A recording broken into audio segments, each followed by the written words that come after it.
próximamente a publicarlo. Hemos enviado un escrito solicitándolo formalmente, que nos los haga llegar por escrito o nos los envíe el link, si es que estuviera en el internet, para justamente guiarnos y no perder ni tiempo ni plata en la construcción de una propuesta que lo necesitamos los empresarios del Perú y en este caso de Lima. El 3 de octubre. Quiero dejar esto claro por lo siguiente, que la construcción de una propuesta, si lo esperamos que lo hagan las instituciones del Estado, por lo que ya he señalado, podríamos esperar muchos años. Ya han pasado desde el año 1958, que se empieza a dar la primera norma de desarrollo industrial en el país.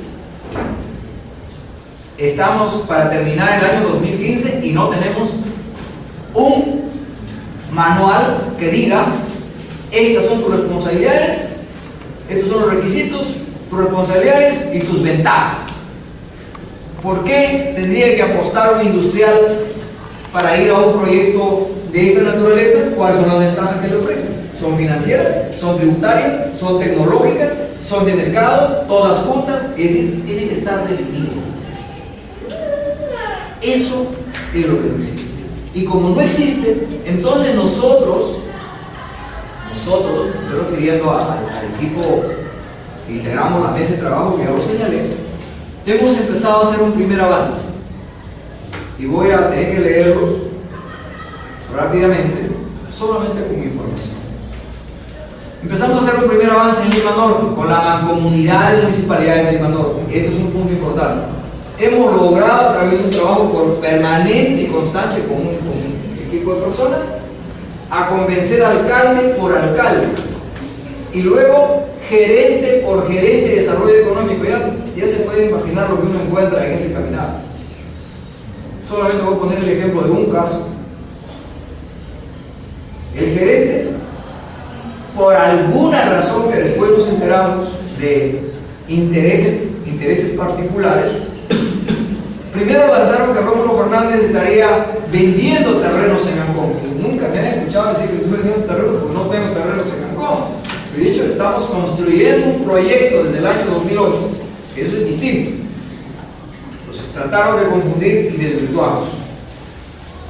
Luego, su alcalde le llama a su despacho y le dice: por favor, con Rómulo estamos quedando a hacer un evento para los industriales del distrito para tal día. Ya, señor alcalde. El día del evento, a las 11 de la mañana, alguna persona cercana me timbra y me dice: señor Rómulo, ¿sabía usted que lo han suspendido su evento? ¿Cómo? 11 de la mañana y el evento es a las 6 de la tarde.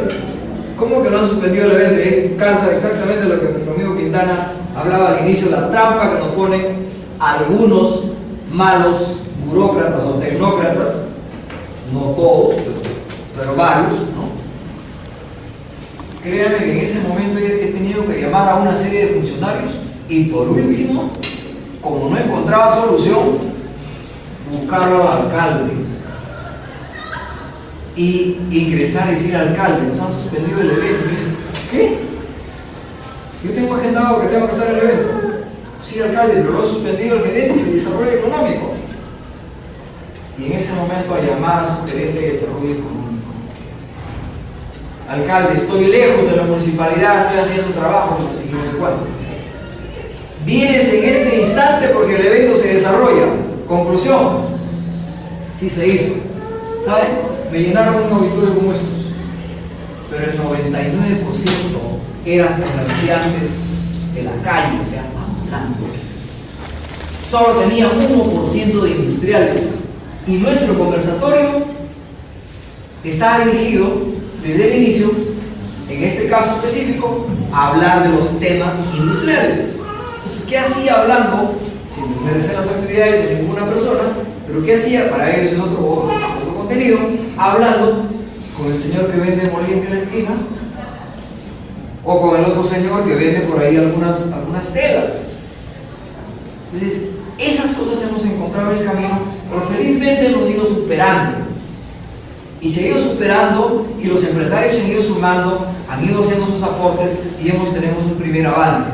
Aparte de las municipalidades, de la mancomunidad que felizmente ya se ha ido moldeando, la Municipalidad de Lima también puso algunos peros en algún momento, ya se ha ido superando felizmente, ya hay una relación de trabajo técnico, empresarial, más fluido, pero con el Ejecutivo nos estamos encontrando que hay mucho por hacer, pero creo que poco se podrá hacer cada vez que ya los días se le van acortando al gobierno, y más bien habrá que seguir trabajando y encargándolo en todo caso a los amigos que pertenecen a diferentes partidos políticos que se coloquen en agenda el tema de la productividad y competitividad del país. Fíjense cómo están nuestras cifras en Lima Norte. Quería exponerlos de Lima Metropolitana, porque ya tenemos de Lima Metropolitana. Yo voy a hablar de Lima Norte. Ancón tiene 177 industrias. 21 son de textiles, 17 son de madera, 10 son de industrias gráficas, 9 son de alimentos, 9 de metal mecánica, 9 de calzado, 11.8% están en el régimen general. Y este es un avance, porque en el RUS solo está el 5.6%. ¿Y por qué digo un avance? Porque eso del RUS fue otra mentira, pues. Fue otra jugada, pero dijeron, no, es que la simplificación administrativa le vamos a facilitar un RUS. ¿Pero de qué te sirve el RUS? Con el RUS no puedes vender al Estado, con el RUS no puedes exportar, el RUS no te permite crédito fiscal, el RUS tiene categorías y si sigues creciendo solito vas subiendo y finalmente es complicado la vida, ya mareado, ya nos han engañado. No es cierto que eso ha sido o puede ser la alternativa. Hay otros mecanismos, obviamente, que es materia de discusión de la reforma tributaria. Bien dijo Carlos Alba en el tema de la microempresa, que nosotros creemos en el monotributo, creemos en que se deben modificar algunas normas y se deben hacer algunos ajustes en el tema tributario si queremos avanzar en la formalización. Ancón tiene empresas grandes, 3, mediana, 1, pequeña, 167, la mayoría, micro, 167. O sea, la mayor parte, el 94% es microindustria. Solo hay 3 industrias grandes en este distrito y solo hay una mediana. El de tierra, 16 industrias grandes, 4 medianas, 175 pequeñas, 2.019 micro. Los Olivos, 27 industrias grandes, 5 medianas, 264 pequeñas, 2.922 micro. Caraballo, 2 industrias grandes, 2 medianas, 48 pequeñas, 1.335 microindustrias. Comas, 6 industrias grandes, 3 medianas, 164 pequeñas, 3.502 microindustrias. Independencia, 18 industrias grandes, 3 medianas, 89 pequeñas, 1.264 microindustrias. San Martín de Porres, 17 industrias grandes, 8 medianas, 353 pequeñas, 5.256 microindustrias. Con esta información que tenemos definido de acuerdo a la información de la SUNAT, porque hay que sumar ahí otro porcentaje importante que no está dentro de la normalidad, ya podemos tener ciertos indicadores que no los tienen ni las municipalidades ni producen, de cuáles son los tamaños de industrias, de qué rubros, qué cantidades, de qué rubros. La que encabeza largamente es textiles y construcciones, seguido por la industria gráfica, por impresiones, seguido por metal mecánica, seguido por madera y mueble, seguido por cuero y calzado, seguido por industrias alimentarias. O sea, ya tenemos esos indicadores, ya tenemos la dirección, el nombre del representante legal. Entonces, ¿qué hemos hecho luego de eso? Porque hoy estamos trabajando el tema de la encuesta industrial. De estas 17.000 y tantas industrias que tiene Lima Norte, que es el 27% del total de las industrias de Lima Metropolitana, vamos a llegar a 2000 industrias calificadas. Y hemos empezado a hacer digamos, el módulo de seguimiento. Y nos encontramos con otro problema. El otro problema que hoy nos encontramos es que a pesar de estar en la SUNAT con el nombre de X persona, con la dirección, avenida tal, número tal, en algunos casos ya no están, en algunos casos ya cambiaron de nombre, en algunos casos cerraron la empresa, pero con los mismos activos, formaron otra empresa, pero con otro representante legal. Entonces, este es un trabajo. ¿Y por qué estamos haciendo esto? Porque cuando nos hemos reunido con los representantes de Corea del Sur, con los representantes de las empresas de China, con los representantes de Canadá, cuando nos hemos reunido con ellos, nos dijeron, el estudio va a costar más o menos $1 millón. Nosotros podemos canalizar los fondos. Necesitamos la información básica, la más real posible. Entonces, ¿cómo le das información real? O sea, y no puedo entrar a Google y buscar y decir industrias en comas, ya. Yo no me puedo guiar solo de lo que me dice un buscador. Tenemos que guiarnos de algo que tiene sustento. Que puede decir, sí, doctor, me acompaña usted hoy día, lo visitamos a la fábrica de tubos en la Loma de Caraballo, porque ahí está el señor fulano de tal, y nosotros sabemos cuántos trabajadores tiene y cuál es su capacidad de producción. O arquitecto, le invito a que me acompañe, vamos a visitar a la industria de lácteos que está en la zona de Caraballo, en la avenida Trapiche, a la entrada 2 cuadras a la mano izquierda. ¿Por qué? Porque tenemos la información para decirle, vamos, usted quiere corroborar, vamos. Esa es la información real.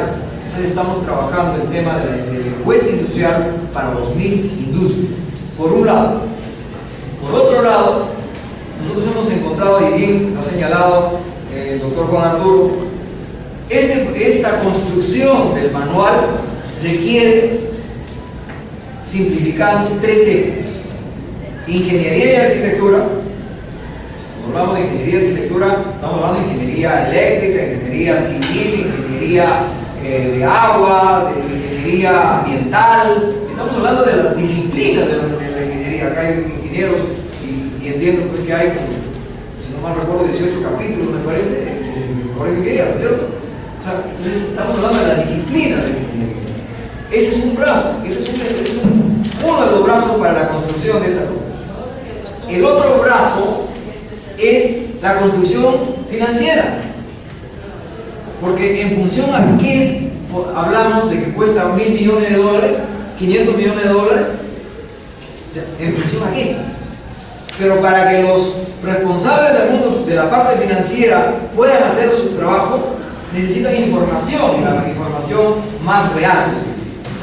Entonces ahí hay otro eslabón que justamente convoca a profesionales de buena voluntad y con mucha responsabilidad de construir un escenario diferente para el país. Pero hay un tercer eslabón, que es este eslabón que da dolor de cabeza, que se llama la tramitología, la gestión, el lobby. Desgraciadamente esa es la verdad. Cuando yo he ido a reunirme en diferentes instancias de la Municipalidad de Lima, entre cafecito, entre almuercito y oficina, etc., he ido conociendo en qué realidad se encuentran las 1.338 hectáreas. Y entonces, para formalizar, por ejemplo, le enviamos un documento aquí al arquitecto Edel Martínez Villar. ¿Y qué le decimos después de conocer la información? Arquitecto, lo que nos han informado, alcánzamelo por escrito. Porque lo que nos han informado en el Instituto de Planificación Metropolitano es que este año ya no tienen presupuesto, porque ellos se encontraron con un presupuesto de la municipalidad, y que levantar la información de ANCOM obviamente requiere de profesionales, y los profesionales obviamente requieren presupuesto. Entonces deben por escrito. Y si no hay plano, si no hay lotización, igual díganos, no hay lotización, porque nosotros tenemos que presentar un documento estructurado lo más certero posible. O sea, lo más firme, lo más sólido, lo más consistente, que nos permita, ciertamente, garantizar la realización con quien tenga a juramentar, con quien tenga que juramentar el 28 de julio del 2016. Va a ser el presidente o a quien el país elija de todos los peruanos, nos guste o no nos guste, como siempre nos ha pasado. Aun cuando después podamos decir, nos equivocamos, está, así es. Esa es la responsabilidad y esa es la responsabilidad democrática, porque también tenemos que ser cuidadosos y respetuosos del cuidado de nuestra institucionalidad democrática. En ese contexto, pedimos un primer avance. ¿Cuánto nos costaría armar este primer documento? Unos nos dijeron $1 millón, otros nos dijeron $medio millón, otros nos dijeron $1 millón y otros nos dicen que 485.000 soles. Sumado a otro gasto llega a 600.000 soles. Ya, $150.000, un poco más. 180.000. Ya. $180.000. El gobierno central, a través del Ministerio de la Producción, ha desembolsado fondos de 3.325.000 soles, si no mal recuerdo, a la región de Piura para hacer el estudio de un parque industrial en Piura. Parque industrial que lo anunció Javier Atkins, como presidente regional, hace algunos años, incluyendo el Parque Tecnológico de la región. ¿Qué quiero decir con esto? ¿Por qué en Lima, por qué las instituciones responsables no quieren asumir esa responsabilidad? Esa es la interrogante que lo hemos planteado y que no nos dan la respuesta, y posiblemente sea una de las razones por qué no quieren asistir a los conversatorios también. Posiblemente, estoy suponiendo, no estoy afirmando, porque la autoridad debería estar aquí para conversar y escuchar justamente a los empresarios, y con esto cierro, para que ustedes participen. ¿Dónde está el error del trabajo que se viene haciendo desde arriba del piso 7? ¿Me produce? Es que ellos, en su cabeza, alguien dijo, oiga, hay que traer a los mejores expertos de los países A, B, C. Está bien. Ok. Y nosotros, que somos los que vivimos el día a día, o sea, y los industriales, que son los que se enfrentan el día a día, no hay un pequeño espacio donde levantar su manito y decir, por favor, quiero decirles que a mi local no llega carro porque me han invadido en el camino y han cortado el puente. No hay la posibilidad de que alguien pueda ponerse y pueda expresar esa preocupación. Simplemente están construyendo un trabajo, me imagino, muy bien redactado y pauteado, con un buen esquema, pero a la hora que eso se quiera llevar a la realidad, va a exigir, creo yo, que convoque sí o sí a los empresarios. Y con ello, la pregunta hecha al ministro Gersi, analizando el tema del proyecto Gersi y del proyecto Achután, de la parte sur del Perú, él dice, sí, este proyecto está pensado en las micro y las pequeñas industrias. Hombre, pero si está pensado en las micro y pequeñas industrias y no le estás atendiendo el puente, a nosotros sí nos está preocupando. Con ello, yo lo que quiero señalar, y ya ha sido obviamente mencionado por el economista Arturo, que hay que cumplir con la ley, que hay que ajustarnos a la ley. Y número 1, con la 30078. La 30078 creo que es la que está más próxima a nuestra realidad. Hay que estructurar el expediente, correcto. Entonces les invito a los dirigentes, a nombre de toda la mesa de trabajo, a todos los dirigentes, a los profesionales que quieran sumarse. Nosotros todos los martes, de 3 de la tarde a 6, aunque creo que vamos a cambiar para la noche, porque algunos nos han pedido que el día tienen dificultades, se cruzan con el trabajo. Creo que vamos a cambiarlo para que sea de 6 de la tarde a 9 de la noche o a 8 de la noche, un par de horas, todos los martes, porque ahí estamos avanzando ejes interesantes. Hemos tenido, por ejemplo, uno de los ejes que nosotros teníamos preocupación por el agua. En Ancón, el problema es el agua. Hemos llevado a un experto que hizo un trabajo para Ancón y nos ha demostrado que el problema no es el agua. El problema no es el agua. Y nos ha demostrado que la generación de energía limpia, eólica, sería muy interesante para justamente abastecer a toda esta zona industrial. Entonces, vamos, que nos despejan las dudas. A veces nosotros obviamente estamos con preocupaciones porque no somos, pues, obviamente dueños de toda la verdad y podemos ser quienes manejamos toda la información, pero para eso es la junta de la gente del equipo multidisciplinario. Teníamos otra preocupación: ¿de dónde van a salir los fondos? Esta mañana, en una reunión con gente que ve finanzas a nivel internacional, me decía: mira, hay algunos caminos, no lo voy a adelantar ahorita, pero me decía: mira, hay el camino 1, hay el camino 2 y hay el camino 3. Hay lo del corto plazo, lo del mediano plazo y lo del largo plazo. Así que nuestro problema no tiene que ser la plata. Si nosotros vemos que el problema es el dinero, ya nos quedamos prácticamente desalentados. ¿Quién genera la plata? La cabeza, la actitud, la integración, la asociatividad. Porque si somos 50 y ponemos X suma cada uno de nosotros, hacemos la caja. Si somos 100 se reduce. Tenemos mayores ventajas. Pero si somos 8, la caja nos es más pesada, ¿no? Porque tenemos que sacar 8 o entre 10.